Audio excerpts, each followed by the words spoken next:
वसंतराव नाईक मराठवाडा कृषी विद्यापीठ परभणी संलग्न श्री अनंत कृषी विकास प्रतिष्ठान बीड संचलित सौ केसरबाई सोनाजीराव क्षीरसागर कृषी महाविद्यालय बीड येथील विद्यार्थी.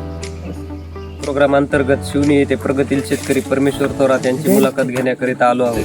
JST ॲग्रिकल्चर विजिट असून सरला काय प्रश्न विचारणार आहे. सर याची लागवड कधी केली जाते? ॲव्होकॅडोची लागवड आपण 2018 लागवड केलेली आहे. लागवड केल्यानंतर कोणते रिस्क? लागवड केल्याच्यानंतर ॲव्होकॅडो हा मुळातलं बाहेर देशाचा फ्रूट असल्यामुळं आपल्याला ॲव्होकॅडो लागवड करताना खूप अडीअडचणी आल्या, पण आपण ती अडीअडचणी मागे सारून आपण लागवड केलेली आहे. तर त्याच्यामध्ये लागवड करताना पाणी असणं गरजेचं आहे, योग्य उताराची जमीन, योग्य पाण्याचा निचरा होणारी जमीन असणं गरजेचं आहे. आपण सुरुवातीला झाडं लावल्यावर किती झाडं लावली? आपण ॲव्होकॅडोच्या 2018 ट्रायल बेसवर काही झाडं HRI रिसर्च सेंटर बेंगलोर भारतामध्ये पहिलं ॲव्होकॅडो रिसर्च सेंटर बेंगलोर या ठिकाणी त्यांच्या व्हेरायटी विकसित केल्या होत्या. तर अर्का सुप्रीम आणि कुरगुरे ह्या व्हेरायटी आपण ट्रायल बेसवर 2018 50 झाडांची ट्रायल बेसवर लागवड केली होती. तर त्याच्यामध्ये आपल्याला ट्रॅव्हलिंगचा खर्च आणि रोपाचा खर्च असं मिळून एक 70,000 ते 80,000 रुपये आपल्याला सुरुवातीला खर्च आलेला होता.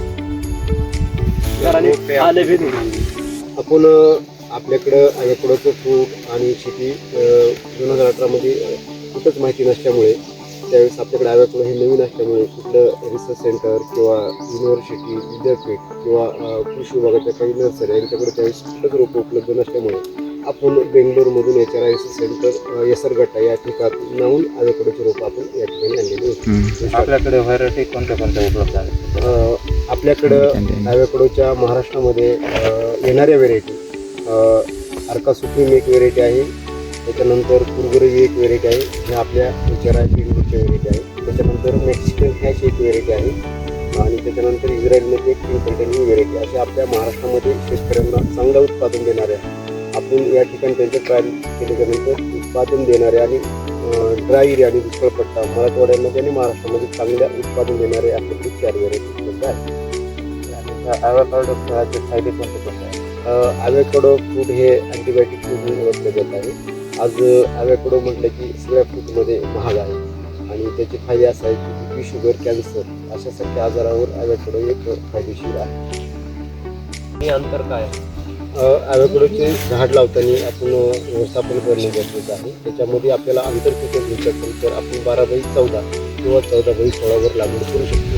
तर ॲव्होकॅडोची लागवड केल्यानंतर शेतकऱ्यांना आंतरपीक घेण्याशिवाय गरजेचं आहे. त्यासाठी अंतर 12x14 किंवा 14x16 ठेवलं तर आपल्याला 2 ते 3 वर्ष आंतरपीक घेता येईल. परंतु त्याच्यामध्ये कंटिन्यू तुम्हाला जसं ॲव्होकॅडोच लागवड करायची असेल तर 12x14 योग्य अंतर आहे. याच्यामध्ये आंतरपीक घेता येते का? ॲव्होकॅडोमध्ये आंतरपिकं आपल्याला 3 ते 4 वर्ष आंतरपिकं घेता येतात. त्याच्यामध्ये कडधान्य असेल, मूग, सोयाबीन किंवा भाजीपाल्यामध्ये वांगे, मिरची, टमाटे असे आपल्याला आंतरपिकं घेता येतात. यामध्ये किडीचा प्रादुर्भाव काय आढळतो का आपल्याला? ॲव्होकॅडो हे मूळचं बाहेर देशाचं फ्रूट आणि शेती असल्यामुळे याचे जे वातावरणानुसार आपल्याला किडी ह्याच्यावर येतात. त्याच्यासाठी आपल्याला योग्य व्यवस्थापन करून स्प्रे घेणं गरजेचं आहे. त्याच्यामध्ये मोठी मावा असेल, कुकुडे असेल आणि जास्त मार्च एप्रिलमध्ये हाय टेम्परेचर झालं तर सनी गरजेचा प्रॉब्लेम आपल्याकडे येतो. पण योग्य व्यवस्थापन केल्याच्यानंतर आपल्याला समजा आता झाडामध्ये फूल फळ म्हणजे केव्हा लागतं? ॲव्होकॅडोमध्ये अनेक व्हेरायटी असल्यामुळे प्रत्येक व्हेरायटीचा पिरियड हा वेगळा वेगळा आहे. त्याच्यामध्ये अर्का सुप्रीमचा विचार केला तर आपल्याला अर्का सुप्रीम ही फुलधारणा जानेवारी ते फेब्रुवारीमध्ये होते आणि त्याच्यानंतर कुरगुरे जे आहे ते फेब्रुवारी ते मार्च या टर्ममध्ये होते आणि पिंकल्टन ही व्हेरायटी जानेवारी फेब्रुवारी या त्यांना फुलधारणा होते. समजा लवकर फळ आणि जास्त उत्पन्न देणारी व्हरायटी म्हणजे जे आपल्या मराठवाड्यात जास्त चालणारी असेल. आपल्याकडे जास्त चालणाऱ्या व्हेरायटी ज्या मार्केटमध्ये आहेत तर शेतकऱ्यांनी किंवा अशा माध्यमातून मी सांगतो त्यांना की शेतात काय पिकं त्याच्या बाजारात त्यांचे हे व्हेरायटी उपलब्ध केले तर आपल्याला उत्पादन चांगलं मिळू शकते. आपल्याला HRI रिसर्च सेंटर बेंगलोरची व्हेरायटी ड्राय एरिया आणि दुष्काळपट्ट्यासाठी विकसित केलेली व्हेरायटी अर्का सुप्रीम आहे. त्याच्यानंतर मेक्सिकन हॅश व्हेरायटी आपल्याला चांगलं उत्पादन देते. फुलधारणा जानेवारी ते फेब्रुवारीमध्ये फुलधारणा होते ॲव्होकॅडोला आणि फुलधारणा झाल्यापासून ह्याचा हार्वेस्टिंगचा पिरियड हा 5.5 महिने कालावधी आहे. खतांचं आणि फवारणीचं नियोजन आपण करतो. गरजेनुसार आपल्याला खत आणि फवारणी देणं गरजेचं आहे. त्याच्यासाठी आपल्याला झाडं लागवड केल्यापासून 1 ते 1.5 महिन्याच्या नंतर आपल्याला ड्रीपमध्ये विरघळणारी किंवा पाण्यात विरघळणारी जी खतं आहेत ते भूमिका आहे अशा आपण त्यांना ड्रीपच्या माध्यमातून देतो आणि गरजेनुसार आपण त्यांना सोल्युशनचा वापर करून आपण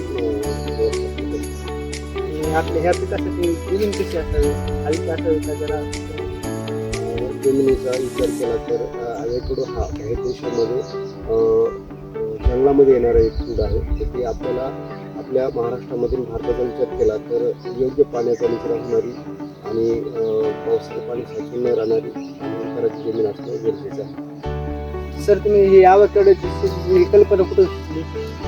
ॲव्होकॅडो लागवड करायची कल्पना अशी सुचली की या ठिकाणी हा दिसतो की तुम्हाला सगळा माळी म्हणजे एक डोंगराळ भाग आहे आणि या ठिकाणी अनेक ॲव्होकॅडोचे अगोदर अनेक प्रयोग केले गेले त्याच्यामध्ये डाळिंब असेल सीताफळ असेल शेवगा असेल आंबा असेल परंतु दुष्काळ पडल्याच्या नंतर महाराष्ट्र हा दुष्काळी पट्टा असल्यामुळे या तिच्यात बीड जिल्हा हा आपला कमी पाण्याचा पट्टा आणि आता सतत दुष्काळ पडणारा जिल्हा असल्यामुळे आपण काहीतरी वेगळं करायचं ठरवलं होतं म्हणून आपण प्रगतशील देशाची माहिती यूट्यूबच्या माध्यमातून पाहत होतो तर त्या ठिकाणी आपल्याला इस्रायलमध्ये ॲव्होकॅडोची माहिती मिळाली आणि माहिती मिळाल्याच्या नंतर आपल्या लक्षात आलं की जर ॲव्होकॅडो आपण लागवड केला तर आपल्याला चांगलं उत्पादन मिळू शकतं म्हणून आपण सोशल मीडियाच्या माध्यमातून ॲव्होकॅडोची आपल्याला माहिती मिळते. कुठून घ्यावी शेतकऱ्यांना? या ठिकाणावर मी शेतकऱ्यांना सांगतो की आपल्याकडे अनेक व्हेरायटीचे फळबागाचे रोपं मिळतात ते बी अतिशय चांगल्या प्रकारे आपण सुरक्षित पद्धतीने त्यांना ग्राफ्टिंग करून शेतकऱ्यांना आपण रोपं उपलब्ध करून देत आहोत. त्याच्यामध्ये असलेलं ॲव्होकॅडो असेल पांढरी जांभळ असेल तर तुमचे काही मसाल्याचे काही पदार्थ असतील किंवा तुमचं रुद्राक्ष असेल काय अनेक केळीच्या काही व्हेरायटी असेल अनेक व्हेरायटीचे रोपं या ठिकाणी शेतकऱ्याला आपण ग्राफ्टिंग करून देऊ शकतो आणि आपल्याकडे उपलब्ध असतात. तर अशा शेतकऱ्यांसाठी माझा कॉन्टॅक्ट नंबर आहे की 78 75 11 50.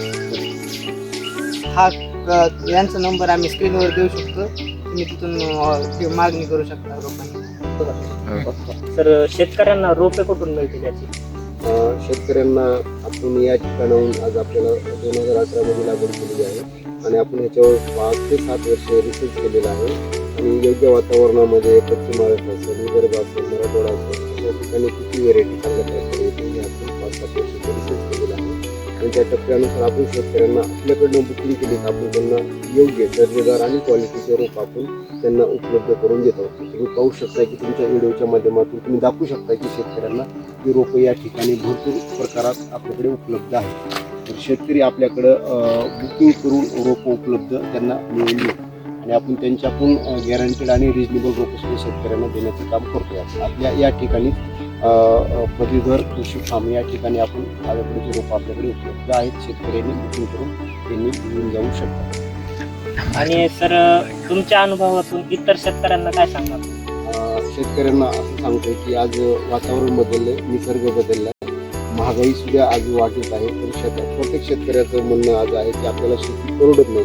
हे अगदी बरोबर आहे. खताचे भाव वाढलेले आहेत, औषधाचे भाव वाढलेले आहेत आणि मजुराचे सुद्धा भाव वाढलेले आहेत. त्याप्रमाणे आपल्याला चांगल्या प्रकारे कुठलं पीक उत्पादन देईल आणि आपल्या शेतकऱ्याच्या आज महाराष्ट्राचा विचार केला तर शेतकऱ्यांचा आत्महत्या करणारा जी महाराष्ट्र म्हणून ओळखलं जातं तर शेतकऱ्यांनी ॲव्होकॅडो या शेतीकडे वळलं तर बऱ्यापैकी आपल्या महाराष्ट्रामधली जी आत्महत्या शेतकरी आज कर्जबाजारीहून होत आहेत त्या ॲव्होकॅडो लागवड केली तर भविष्यामध्ये होणार नाही.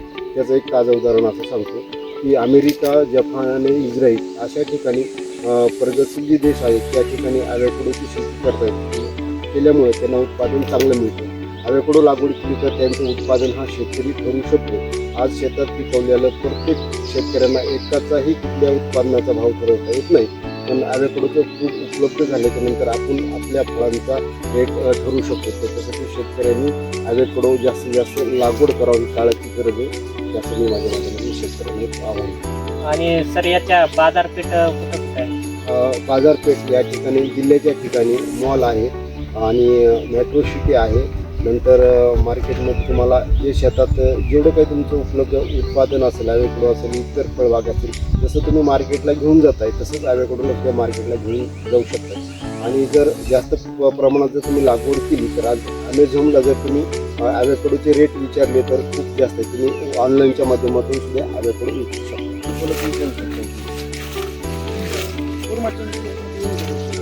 पाणी आपल्याकडे उपलब्ध आहे. चालेल, आपण योग्य त्या ठिकाणी शेणखताचा वापर करून आणि गरजेनुसार थोडी माती वापरली तर आपण त्या ठिकाणी हे आता आपल्याला जानेवारीमध्ये याला फ्लोरिंग आलं होतं आणि आता हे ह्या स्टेजमध्ये ॲव्होकॅडो आहे. तर ऑगस्टमध्ये ह्याची हार्वेस्टिंग होईल. तुम्ही लाईव्ह पाहू शकता की अशा ॲव्होकॅडो आपल्या ठिकाणी महाराष्ट्रामध्ये चांगल्या प्रकारे ॲव्होकॅडोला हवामान आणि जमीन अनुकूल आहे. तर ॲव्होकॅडो आपल्याकडे चांगल्या प्रकारे येऊ शकते. तुम्ही पाहू शकता की या ठिकाणी अनेक गुच्छेचे गुच्छे ॲव्होकॅडो आपल्याकडे आलेले आहेत.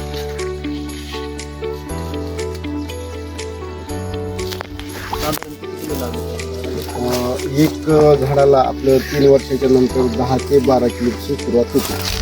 जवळ येऊन पाहू शकता की या ठिकाणी आपल्याकडे प्रकारे आलेले आहे.